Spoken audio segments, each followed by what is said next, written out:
নমস্কার।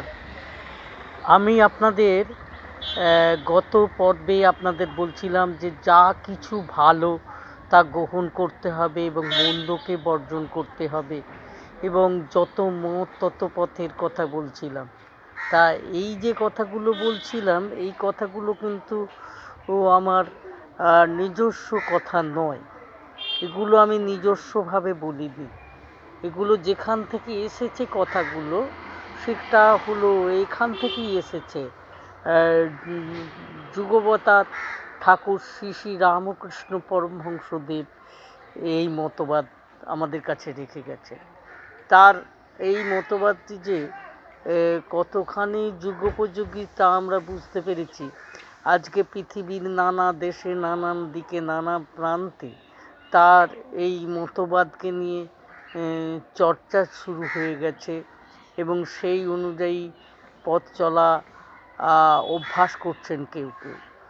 আমরা তো দেখেছি তার মতানুসারী স্বামী বিবেকানন্দ এবং তার অনুগামীরা রামকৃষ্ণ মিশন তৈরি করে তাকে সারা বিশ্বের দরবারে পৌঁছে দিয়েছেন। তবে হ্যাঁ, আজকের দিনে আবারও কথা হচ্ছে রামকৃষ্ণ মিশনের কাজকর্ম নিয়ে বিতর্ক কিছু থাকছে বলে মনে করছেন অনেকে। তবে হ্যাঁ, সেসব বিতর্ক সরিয়েও আমরা যদি ঠাকুর রামকৃষ্ণ পরমহংসদেবের মতামত নিয়ে তার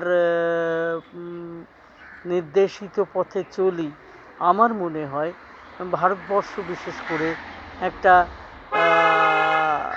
সহজতর বিকাশের রাস্তা খুঁজে পাবে বলে আমার মনে হয়। আজকে আমি এই পর্যন্ত বললাম। সুযোগ সময় মতো আমি ঠাকুর রামকৃষ্ণ পরমহংসদেব এবং তার পথ চলার ভঙ্গিটি নিয়ে আপনাদের কাছে কথা বলবো। আজ এই পর্যন্ত রাখলাম।